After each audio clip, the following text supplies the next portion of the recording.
Hello class 8। तो इस video में हम लोग डिस्कस करने वाले हैं क्लास 8 का लाइट चैप्टर, जो कि चैप्टर नंबर 13 है और वो भी एनसीईआरटी बुक से, लेकिन डिटेल में, ताकि साइड बुक की ज़रूरत आपको ना पड़े। तो हम सबसे पहले क्या देखते हैं लाइट टर्म को। तो लाइट जब आप बोलते हैं तो आपके दिमाग में क्या क्वेश्चन आता है, ये इंपॉर्टेंट है कि अगर आपसे कोई पूछे कि लाइट क्या है तो आप क्या बोलेंगे इसको। तो डेफिनेशन तो एक अलग टर्म हो गया। दूसरा क्या हम बोल सकते हैं कि लाइट एनर्जी है, या आप बोल सकते हैं कि फॉर्म ऑफ एनर्जी है। फिर पूछे कि क्या है तो आप क्या बोल सकते हैं कि ये एक वेव भी है। फिर पूछे कि क्या है तो आप बोल सकते हैं ये पार्टिकल नेचर भी है, इसका पार्टिकल नेचर भी होता है, जो कि फोटोन के फॉर्म में हम लोग कर सकते हैं। तो इतने प्रकार से हम लोग लाइट को एक्सप्लेन कर सकते हैं। या लाइट के अगर हम रोल को देखें तो लाइट एनर्जी के रूप में भी काम कर सकता है, लाइट वेव के रूप में भी काम कर सकता है, लाइट पार्टिकल के रूप में भी काम कर सकता है। अभी जो मॉडर्न वेपन आप देखते हैं तो लाइट के एनर्जी रूप को ही हम लोग यूज कर रहे हैं। जो बीम लाइट के जरिए हम लोग मिसाइल्स वगैरह या जो ड्रोन्स वगैरह आ रहे हैं उसको हम लोग क्या करेंगे, डिस्ट्रॉय करेंगे। और इसमें पैसा भी कम खर्च होगा। बस हमको एक एनर्जी सोर्स का चाहिए जो आपको बिजली इलेक्ट्रिसिटी प्रोवाइड करेगा, और वहाँ से आप लेजर बीम का इस्तेमाल करेंगे और उससे ड्रोन वगैरह को आप क्या करेंगे, एलिमिनेट कर सकेंगे। तो लाइट को आप एनर्जी के रूप में भी देखते हैं, लाइट को आप वेव के रूप में भी देखते हैं, लाइट को आप पार्टिकल के रूप में भी देखते हैं। पार्टिकल वाला जो नेचर है ये आइंस्टीन के द्वारा किया गया है, लेकिन इस चैप्टर में, इस क्लास में हम लोग एनर्जी पर फोकस करेंगे, बाकी पर फोकस नहीं करेंगे। तो हमारा लाइट तो ये हो गया। दूसरा चीज़ हम क्या देखते हैं कि अगर हमको लाइट को एक्सप्लेन करना हो, डिफाइन करना हो, तो हम लोग क्या बोलेंगे कि ये फॉर्म ऑफ एनर्जी है। It is a form of energy. Light क्या है? It is form of energy है। Light is a form of energy, ऊर्जा का रूप है ऑफ एनर्जी, जो क्या करता है, दैट इनेबल अस, जो हमें सक्षम बनाता है, that enable us to see an object clearly, that enable us to see an object clearly. तो ये डिफिनीशन हो सकता है, आपको पहले से पता होगा। That enable us to see an object clearly, माने प्रकाश ऊर्जा का वह रूप है जो हमें किसी भी वस्तु को देखने में मदद करता है, साफ साफ देखने में मदद करता है। बिना प्रकाश के आंख रहते हुए में भी आप नहीं देख सकते हैं। आगे हम लोग क्या देखते हैं इस चैप्टर में, कह रहा है कि the sense of light is one of the most important senses, है ना। सारे सेंसेस में जो हमारे पास 5 सेंस ऑर्गेनिज्म में जो सेंस ऑफ साइट है ये काफ़ी इंपॉर्टेंट है, महत्वपूर्ण है। आगे कह रहा है व्हाट मेक्स थिंग्स विजिबल, ये वो क्या चीज़ है जो आपको देखने में मदद करता है या चीज़ों को विजिबल बनाता है। तो कह रहा है अगर आप डार्क रूम में रहेंगे तो क्या आपका आँख खुला हुआ होगा तो क्या आप ऑब्जेक्ट देख सकते हैं? तो बिल्कुल नहीं देख सकते हैं। तो आप ऑब्जेक्ट को कब देख सकते हैं और देखने में आपको कौन सा ऐसा चीज़ है जो मदद कर रहा है? तो वो चीज़ लाइट है। अब क्या कह रहा है कि अगर सपोज करिए ये एक ऑब्जेक्ट है जो बॉल है, और यहाँ पर एक सोर्स ऑफ लाइट है जो कि सन है। अब यहाँ पर आपका आँख है, ये आपका आँख हो गया। अब क्या हो रहा है कि प्रकाश आया बॉल पे, बॉल प्रकाश पड़ा। अब बॉल से प्रकाश रिफ्लेक्ट होने के बाद क्या हो रहा है, आपके आंख में इंटर कर रहा है। अब जाकर के आप इस बॉल को देख पा रहे हैं। अगर यहाँ पर हम सन को हटा दें, सन को एलिमिनेट कर दें, तो क्या ये बॉल आपको दिखेगा? नहीं दिख सकता है। तो यहाँ पर आप क्या देख रहे हैं कि ऑब्जेक्ट होना तो ज़रूरी है, लेकिन उससे निहायत ज़रूरी सोर्स ऑफ लाइट का होना है। आँख होना ज़रूरी है, लेकिन आँख होने से भी ज़रूरी क्या है, सोर्स ऑफ लाइट होना ज़रूरी है। मीन्स दोनों का होना ज़रूरी है, लेकिन बिना सोर्स ऑफ लाइट के आप नहीं देख सकते हैं किसी ऑब्जेक्ट को। तो पहला कंडीशन ये है कि आप वैसे ही ऑब्जेक्ट को देख सकते हैं जिससे लाइट रिफ्लेक्ट होकर के आपके आंखों में इंटर होता हो।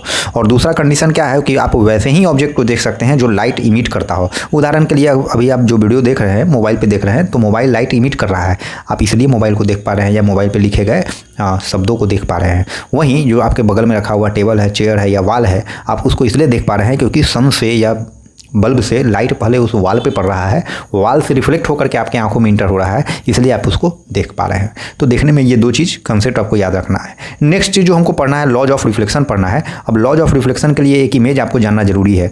जब कभी भी आप प्लेन मिरर बना रहे हैं या कोई भी मिरर बनाते हैं तो उसमें एक पॉलिश सरफेस ये को आप रिप्रेजेंट करते हैं इस टाइप से डॉटेड लाइन के जरिए। अब ये आपका प्लेन मिरर हो गया। तो मिरर बनाने के लिए पॉलिश सरफेस शो करना बहुत ज़रूरी है, और यही पॉलिश सरफेस को शो कर रहा है। अब क्या हो रहा है, आप किसी भी टॉर्च के जरिए अगर सपोज करिए इस प्लेन मिरर पर लाइट डाल रहे हैं, तो ये जो लाइट आया टॉर्च के जरिए यहाँ पे पड़ा, इस लाइट को क्या कहेगा, तो इसको आप इंसिडेंट रे कहिएगा। क्या कहिएगा? Incident ray. मतलब सोर्स ऑफ लाइट से जो प्रकाश का किरण निकलता है और मिरर पे पड़ता है, उसी को हम लोग इंसिडेंट रे कहते हैं। अब जब यह इंसिडेंट रे इस मिरर पे पड़ता है तो रिफ्लेक्ट होगा, और रिफ्लेक्ट होने के बाद जो निकलता है रे, इसको हम लोग रिफ्लेक्टेड रे कहते हैं। तो इस रे को आप क्या बोलिएगा, इसको आप रिफ्लेक्टेड रे बोलिएगा। अब इन दोनों के बीच में एक एज्यूम्ड लाइन है जो कि इस प्लेन के परपेंडिकुलर होता है। ये जो मिरर है इसके सरफेस के परपेंडिकुलर होगा, मतलब 90 डिग्री होगा। इसको हम लोग नॉर्मल बोलते हैं। क्या बोलते हैं? नॉर्मल। ये हो गया नॉर्मल। तो 3 रे है यहाँ पर आप देख रहे हैं, एक नॉर्मल है, इंसिडेंट रे है और रिफ्लेक्टेड रे है। क्या है? Reflected ray. तो याद रखिएगा लॉज ऑफ रिफ्लेक्शन में आपको 3 रे के बारे में पढ़ना है, इंसिडेंट रे, रिफ्लेक्टेड रे और नॉर्मल। साथ ही साथ 2 एंगल के बारे में पढ़ना है। एक एंगल कैसे बनता है, तो आपको सबसे पहले ये जानना होगा कि एंगल कैसे बनता है। तो हम लोग मैथमेटिक्स में पढ़ चुके हैं कि जब 2 रे किसी एक कॉमन पॉइंट पर आकर के मिले तब ये जो बीच में आप देख रहे हैं आर्क, यही क्या है? एंगल का निर्माण करता है। 2 रे हो सकता है, 2 लाइन हो सकता है, लेकिन कॉमन बिंदु पर मिलना चाहिए, तभी जाकर के एंगल का निर्माण हो रहा है। तो यहाँ भी आप देख रहे हैं कि इंसिडेंट रे है, एक नॉर्मल है, दोनों एक बिंदु पर आकर के मिल रहा है और यहाँ जो एंगल का निर्माण हो रहा है इसको एंगल ऑफ इंसिडेंस कहेंगे, याद रखना है। दूसरा आप क्या देख रहे हैं कि यहाँ पर नॉर्मल और रिफ्लेक्टेड रे मिल रहा है, तो इसको हम लोग एंगल ऑफ रिफ्लेक्शन कहेंगे। तो 2 एंगल आप देख रहे हैं, 3 रे देख रहे हैं। अब आगे हम लोग लॉज ऑफ रिफ्लेक्शन पढ़ते हैं। तो यहाँ पर आप देख रहे हैं इंसिडेंट रे को डिफाइन किया गया है। तो क्या कह रहा है? दी लाइट रे विच स्ट्राइक्स एनी सरफेस, इसी को हम लोग इंसिडेंट रे कह रहे हैं, जो बात हम बताए हैं। दूसरा क्या कह रहा है? दी रे that comes back from the surface after reflection, उसी को हम लोग रिफ्लेक्टेड रे कह रहे हैं। तो यहाँ तक आपको समझ में आया होगा, और समझ में आया है तो चैनल को सब्सक्राइब कीजिए, साथ ही साथ वीडियो को लाइक कीजिए, शेयर कीजिए। नेक्स्ट हम लोग क्या देख रहे हैं कि लॉज ऑफ रिफ्लेक्शन को देखेंगे। तो पहला जो रूल दिया है लॉज ऑफ रिफ्लेक्शन में, आपको 2 लॉ पढ़ना है ना। वो क्या है? पहला कि angle of incidence is always equal to the angle of reflection, है ना। पहला लॉ यही कह रहा है कि एंगल ऑफ इंसिडेंस जो है वो इक्वल होगा एंगल ऑफ रिफ्लेक्शन के। अब इसको हम लोग कैसे समझते हैं कि मान लीजिए यहाँ पर मिरर बनाए हम, प्लेन मिरर, ये प्लेन मिरर हुआ, ये हमारा इंसिडेंट रे आया और ये रिफ्लेक्ट होकर के निकला और ये बीच में नॉर्मल है। तो यहाँ पर जो एक रे है, एंगल बनेगा वो आई बनेगा, सॉरी, और यहाँ पर जो बनेगा वो आर बनेगा। तो सवाल में क्या कह रहा है कि आई बराबर आर होना चाहिए। क्या बोल रहा है? आई बराबर एंगल ऑफ इंसिडेंस बराबर एंगल ऑफ रिफ्लेक्शन होना चाहिए। मतलब अगर आप 30 डिग्री पर लाइट डाल रहे हैं मिरर पे, तो रिफ्लेक्ट भी कितना डिग्री से होगा? 30 डिग्री से होगा। अगर आप 60 डिग्री के कोण पर लाइट डाल रहे हैं मिरर पे, तो रिफ्लेक्शन भी कितना डिग्री से होगा? 60 डिग्री से होगा। यही आई बराबर आर है जो आपको समझना है। फर्स्ट लॉ यही कह रहा है कि एंगल ऑफ इंसिडेंस बराबर एंगल ऑफ रिफ्लेक्शन। एग्जाम्पल के लिए आप अपने प्लेन मिरर में जितना हाथ घुमा करके टॉर्च डालिएगा, टॉर्च से प्रकाश जाएगा, उतना ही एंगल बना के वो रिफ्लेक्ट होगा। तो ये फर्स्ट लॉ हो गया। अब हम लोग सेकेंड लॉ को देखते हैं। सेकेंड लॉ हमारा क्या कह रहा है? सेकेंड लॉ कह रहा है the incident ray the normal at the point of incidence and the reflected ray all lie in the same plane. मतलब 3 रे का बात कर रहा है। क्या है? अगर हम प्लेन मिरर बना लिए, ये उस पर पॉलिश चढ़ा दिए, अब ये इंसिडेंट रे आया, ये रिफ्लेक्टेड रे है और बीच में आपका क्या है? नॉर्मल। तो क्या कर रहा है? Incident ray, reflected ray and the normal at the point of incidence, मतलब तीनों एक ही बिंदु पर मिल रहा है। All lie in the same plane, तीनों इसी सेम प्लेन, इसी मिरर पे मिल रहा है। इसी को सेकेंड लॉ कहा गया है। ये सेकेंड लॉ है। क्या है? Incident ray, reflected ray and the normal at the point of incidence all lie in the same plane, तीनों एक ही प्लेन पे लाई करता है। तो ये आपका सेकेंड लॉ ऑफ रिफ्लेक्शन है। वो फर्स्ट लॉ ऑफ रिफ्लेक्शन, ये सेकेंड लॉ ऑफ रिफ्लेक्शन। याद रखना, काफ़ी इंपॉर्टेंट, एग्जाम में पूछेगा और आपको इमेज भी ड्रॉ करना होगा। अब यहाँ पर कह रहा है क्या कि image of an object form by a plane mirror. तो प्लेन मिरर के बारे में आप क्लास 7 में पढ़ चुके हैं। वो सीधा इमेज बना रहा है, कितना दूरी पर बनाता है? सेम डिस्टेंस पे बनाता है। लैटरली इन्वर्टेड इमेज बनाता है। तो इसके लिए हम लोगों को 7 वाले चैप्टर को एक बार देख लेना होगा, nature of image form by plane mirror. अब यहाँ पर लैटरल इन्वर्जन का बात कर रहा है। लैटरल इन्वर्जन भी इमेज का नेचर है। किस मिरर से जो इमेज बनता है? प्लेन मिरर से। तो लैटरल इन्वर्जन में क्या नेचर है? तो आप देखते हैं कि एक ऑब्जेक्ट होता है और एक इमेज होगा। अब ऑब्जेक्ट इमेज है ना, अगर ऑब्जेक्ट का लेफ्ट साइड इमेज का राइट बन जाएगा और ऑब्जेक्ट का राइट साइड इमेज का लेफ्ट बन जाएगा। इसी फिनोमेनन को हम लोग लैटरल इन्वर्जन कहते हैं। मतलब अगर इसको हम वर्ड्स में डिफाइन करें तो क्या होगा? कह रहा है when the right side of the object appears to be left, जब ऑब्जेक्ट का राइट साइड इमेज का लेफ्ट दिखे और ऑब्जेक्ट का लेफ्ट साइड इमेज का राइट दिखे, इसी फेनोमेनन को हम लोग लैटरल इन्वर्जन कहते हैं। और ये किसके केस में देखने को मिलता है? तो इमेज फॉर्म बाय ये प्लेन मिरर के केस में देखने को मिलता है। तो याद रखना है इस चीज़ को। यहीं पे डिफिनीशन दिया गया है, यहाँ पर देख रहे हैं।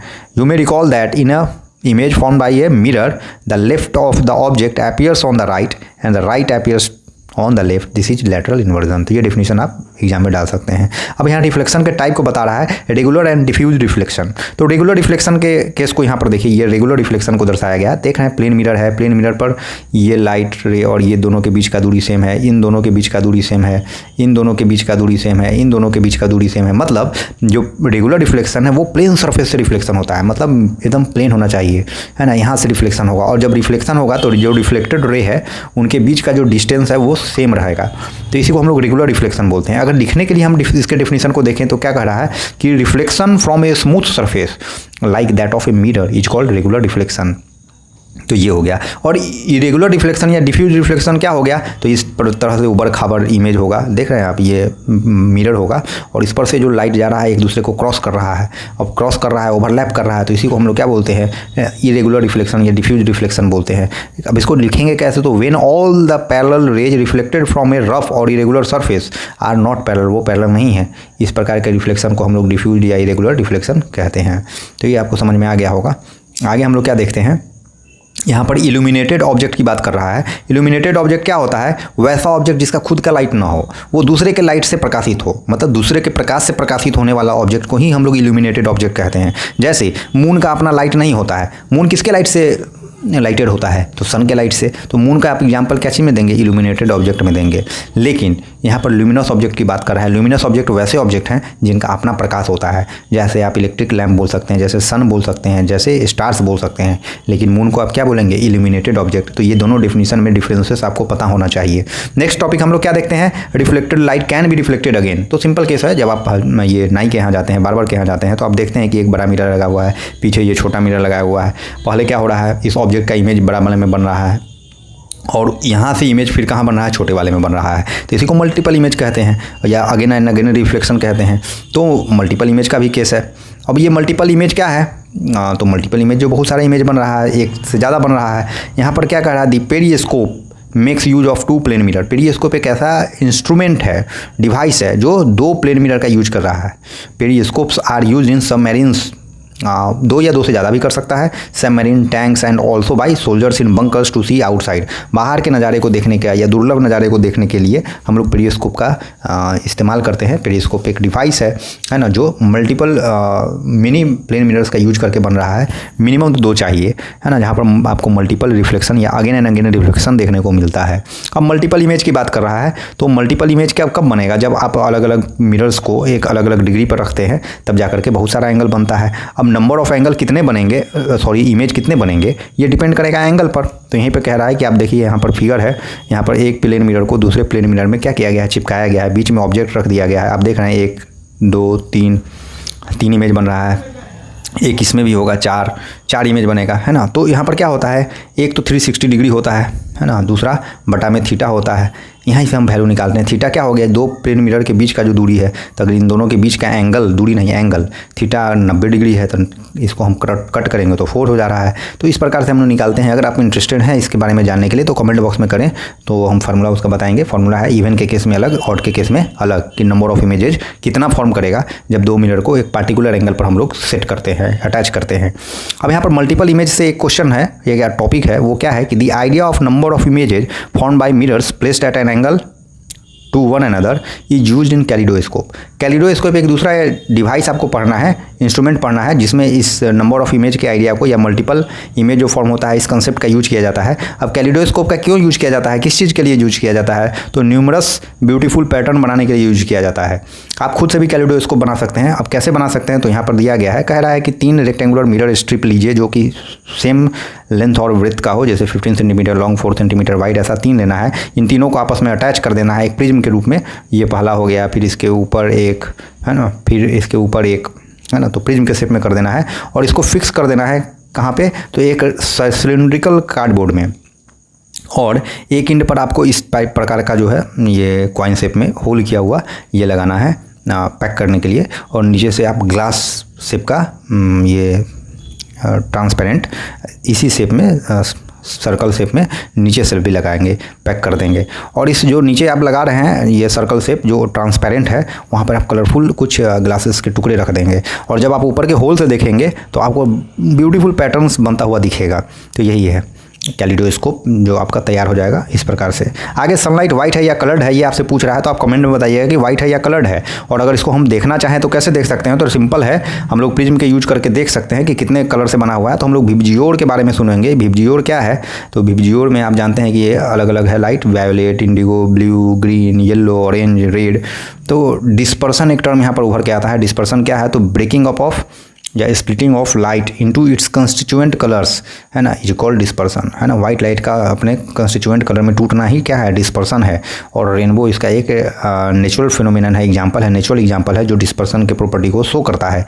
तो डिस्पर्सन यही है, याद रखिएगा। स्प्लिटिंग ऑफ वाइट लाइट्स, जब इसको प्रिज्म से पास कराया जाता है तो वाइट लाइट टूट जाता है अपने कंस्टिट्यूएंट कलर में, इसी को हम लोग डिस्पर्सन ऑफ लाइट कहते हैं। आँख के बारे में बात कर रहा है, बड़ा खूबसूरत ये हमारा बॉडी पार्ट है। कह रहा है आई जो है वो रफली स्फेरिकल शेप का है और आउटर कोट जो है, बाहरी जो लेयर है आँख का, वह वाइट होता है। It is tough so that it can protect the interior of the I from accidents, और यह टफ भी होता है ताकि अंदरूनी पार्ट्स को, आँख के अंदर के अंगों को प्रोटेक्टेड रख सके। It's transparent front part is called, इसका जो ट्रांसपेरेंट फ्रंट पार्ट है उसको हम लोग क्या कहते हैं, उसको कॉर्निया कहते हैं। और कॉर्निया के पीछे डार्क मस्कुलर स्ट्रक्चर है जिसको हम लोग इरिस कहते हैं। इरिस जो डार्क मस्कुलर स्ट्रक्चर है। अब कह रहा है in the iris there is a small opening called pupil, iris के अंदर क्या है, एक छोटा सा ओपनिंग होता है जिसको हम लोग पिपिल कहते हैं। Size of pupil is controlled by the iris, और इस साइज जो है पिपिल का, इसको किसके द्वारा कंट्रोल किया जा रहा है, तो इरिस के द्वारा कंट्रोल किया जाता है। तो फंक्शन है, याद रखिएगा। कह रहा है the iris is that part of the I which give it distinctive colour. अब आपसे पूछेगा कि ये सोलर आँख का आँख ब्लू क्यों है, तो आप बोलेंगे क्योंकि इसके इरिस का कलर वैसा है। तो हमारे आँख का आई कलर किस प्रकार का होगा, ब्राउनिश होगा, ब्लैकिश होगा, ग्रीनिश होगा, ब्लूइश होगा, ये इस इरिस के कलर पर डिपेंड करता है। इरिस का एक फंक्शन और क्या रख सकते हैं, तो iris controls the amount of light entering into the eyes, हमारे आँख में कितना प्रकाश जाना चाहिए, इरिस कंट्रोल करता है इस चीज़ को। इसके बाद आप क्या देखते हैं, behind the प्यूपिल of the I is a lens, प्यूपिल के पीछे क्या होता है, लेंस, आई लेंस होता है। अब आई लेंस कनकेव है या कन्वेक्स है, ये कमेंट बॉक्स में आप डालिए।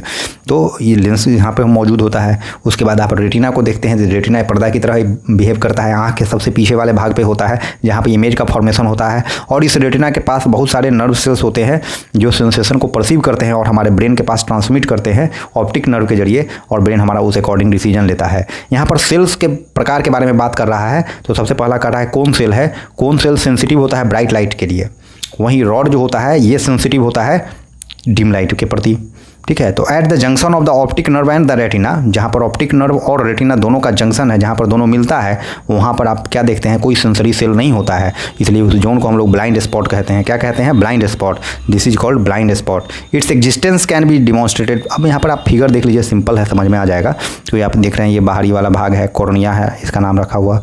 यहाँ पर आप देख रहे हैं आई लेंस है, यहाँ पर सिलियरी मसल्स आपको दिखेगा, समझ पा रहे हैं। और ये जो पीछे का पोर्शन है ये रेटिना है जहाँ पर इमेज बनता है, ये ऑप्टिक नर्व है, यहीं पे आपको ब्लैक स्पॉट होगा जहाँ से आप ब्लाइंड स्पॉट जहाँ से इमेज बनना पॉसिबल नहीं है। तो ये आप कम से कम 4-5 नेम को लेबलिंग करेंगे तब जा करके आपका आई का जो इमेज है जब एग्जामिनेशन में या कहीं भी ड्रॉ करना होगा आपका कंप्लीट हो जाएगा। अब आगे हम लोग क्या देखते हैं कि 1/16 के बारे में कह रहा है, ये क्या है, तो impression of the image does not vanish immediately, मतलब जब आप किसी वस्तु को देखते हैं तो तुरंत से वो वस्तु का इमेज आपके दिमाग से नहीं हटता है, वो कम से कम 1/16 टाइम तक रहता है। और इसी को हम लोग क्या बोलते हैं, ये आई कितने दिनों तक रिटेन कर सकता है इमेज को। अब फिल्म में इसी चीज़ का इस्तेमाल किया जा रहा है। जब आपको किसी भी वस्तु को मूविंग दिखाना होता है, घूमता हुआ दिखाना होता है, तो आप पर सेकेंड 16 से ज़्यादा ऑब्जेक्ट को चेंज करेंगे तो क्या होगा, वो मूविंग दिखेगा आपको। और मूवी में इसी चीज़ का इस्तेमाल किया जा रहा है। कह रहा है they are made to move across the eye usually at the rate of 24 picture per second, 24 picture per second में आपके सामने से गुजारा जाता है या उसको मूव कराया जाता है, जिससे क्या होता है आपको पिक्चर मूव करता हुआ दिखता है क्योंकि वो 1/16 से ज़्यादा है। तो यही प्रॉपर्टी का यूज किया जाता है। अगेन आप क्या देखेंगे आई के बारे में कि आई में आई लीड्स होता है। आई लीड्स क्या होता है, जब आपको कम लाइट चाहिए तो वो आपके आँख को क्लोज हो जाता है या छोटा हो गया, इससे लाइट कम जा रहा है, आपके आँख को प्रोटेक्ट करता है एक्सटर्नल एलिमेंट से। उसके अलावा आप क्या देखते हैं, आँख में और भी कुछ डिफेक्ट्स के बारे में हम लोगों को पढ़ना है। तो बेसिकली डिटेल में हम लोग को डिफेक्ट्स पढ़ना है, वो क्लास 10 में पढ़ेंगे, 8 में भी पढ़ेंगे, मायोपिया और हाइपरमेट्रोपिया को। यहाँ पर क्या हम लोग देखते हैं कि नॉर्मल विजन क्या है आई का, कि कितने कम से कम कितने दूरी पर किसी भी ऑब्जेक्ट को रखें जो आइडियल होता है आँख को देखने के लिए, तो 25 सेंटीमीटर दूरी पे होना चाहिए। अब कह रहा है कुछ पर्सन ऐसे होते हैं, some persons can not see objects close to them clearly but see distant objects so clearly. On the other hand कुछ पर्सन ऐसे होते हैं जो नज़दीक के ऑब्जेक्ट को क्लियरली देख लेते हैं लेकिन दूर के ऑब्जेक्ट को नहीं देख सकते हैं। तो विथ सुटेबल करेक्टिव लेंस, है ना, तो खास प्रकार के लेंस का इस्तेमाल करके हम लोग क्या करते हैं, इनको हम लोग सही करते हैं। ये मायोपिया और हाइपरमेट्रोपिया के केस के बारे में दिया है। अगर आप इसके बारे में जानना चाहते हैं तो कमेंट बॉक्स में मायोपिया हाइपरमेट्रोपिया लिख दीजिए, हम समझा देंगे। अन्यथा हम लोग को ज़्यादा ज़रूरी नहीं है।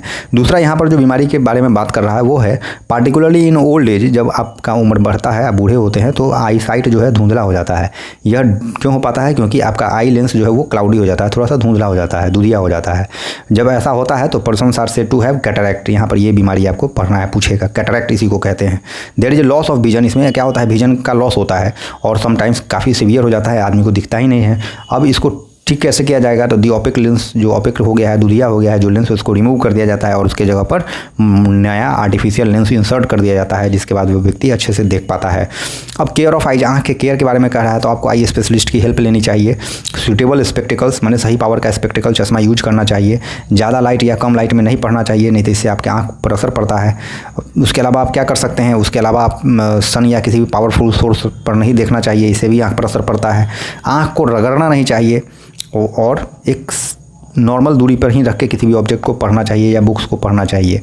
यहाँ पर एक जीव के बारे में बात कर रहा है कि एनिमल्स में जो आँख है वो अलग अलग शेप में पाया जाता है। क्रैब के बारे में कह रहा है, छोटा आँख होता है लेकिन वो चारों तरफ देख सकता है, ये इसकी खासियत है, और अपने एनिमी को पीछे से भी देख सकता है। वहीं बटरफ्लाई का बात कर रहा है तो इसका लार्ज आई होता है जो कि थाउजेंड्स ऑफ छोटे छोटे आँखों से मिलकर बना है, और ये भी सामने में भी देख सकते हैं, साइड में भी देख सकते हैं और पीछे भी देख सकते हैं। वहीं आगे हम लोग नाइट बर्ड के बारे में बात करें, जिसका उदाहरण आउल है, तो ये नाइट में अच्छे से देख सकता है। अब नाइट में अच्छे से देख सकता है। वहीं जो डे बर्ड हैं, लाइट बर्ड्स, जो दिन में देख सकते हैं, जैसे काइट ईगल, वो रात में नहीं देख सकते हैं लेकिन दिन में अच्छे से देख सकते हैं। अब इसके पीछे क्या रीज़न है? तो आउल के केस में आप देखते हैं कि आउल का कोर्निया और लार्ज होता है और पिपल भी लार्ज होता है, जो ज़्यादा लाइट को इंटर करने देता है आँखों में। उसी के अलावा क्या होता है कि इसमें large number of rod sales होते हैं, वहीं कोन सेल्स कम होते हैं, क्योंकि कोन कलर को देखने में मदद करता है और रॉड जो है डिम लाइट में देखने को मदद करता है, इसलिए आउल को डिम लाइट में देखने में मदद मिलता है। वहीं जो डे बर्ड्स होते हैं उनमें रॉड शेप सेल ज़्यादा, कोन शेप सेल ज़्यादा होते हैं और रॉड शेप सेल कम होते हैं, इसके कारण उनको दिन में कलरफुल दिखता है लेकिन रात में कम दिख पाता है। तो ये इसके बारे में है। अब आँख के लिए आपको कुछ डाइट भी सजेस्ट किया है कि विटामिन ए से संबंधित भोजन खाइए, लीवर ऑयल वगैरह है ना, एग, दूध, ये सब खाइएगा तो आपके आँख पर अच्छा असर रहेगा, सही रहेगा। आगे यहाँ पर विजुअली इम्पेयर्ड लोग के लिए बता रहा है कि विजुअली चैलेंज पर्सन जो होते हैं उसके लिए जो है लुइस ब्रेल नाम के जो वैज्ञानिक थे, वो खुद विजुअली चैलेंज पर्सन थे। वो एक डेवलप किए ब्रेल स्क्रिप्ट, जो कि 1821 में पब्लिश किया गया था। अब यहाँ पर आप क्या देखते हैं ब्रेल स्क्रिप्ट में, बस सिंपल आपको ये जानकारी रखना है कि 63 डॉट पैटर्न्स होते हैं या कैरेक्टर्स होते हैं, जिनके मदद से आप एक पूरे बुक को पढ़ सकते हैं, बुक को लिख सकते हैं, है ना, जो कि जो विजुअली चैलेंज लोग हैं उनको मदद कर सकता है। तो ये हमारा चैप्टर था। अब इससे ज़्यादा विशेष इसमें नहीं है। एक नाम और आपको ध्यान में रखना है कि हेलेन एक किलर के बारे में कह रहा है, जो अमेरिकन ऑथर है और लेक्चरर भी है, perhaps the most well known and inspiring visually challenge person, है ना। ये काफ़ी फेमस है और अपने डेयर के लिए जानी जाती है। वो अपना उसका आँख जो है 18 महीने की उम्र में वो अपने विजन के पावर को लॉस कर लेती है, हो जाता है, कर नहीं लेती एक्सीडेंटली, बट अपने आत्मविश्वास के कारण वो क्या करती है, अपने ग्रेजुएशन के डिग्री को हासिल करती है। साथ ही साथ नंबर ऑफ बुक्स लिखती है, जिसमें एक फेमस है the story of my life, जो कि 1903 में पब्लिश होता है। तो ये था हमारा लाइट चैप्टर। अगर चैप्टर पसंद आया तो आप चैनल को सब्सक्राइब कीजिए, वीडियो को लाइक कीजिए, अन्य वीडियोज़ को भी देखिए। Thank you.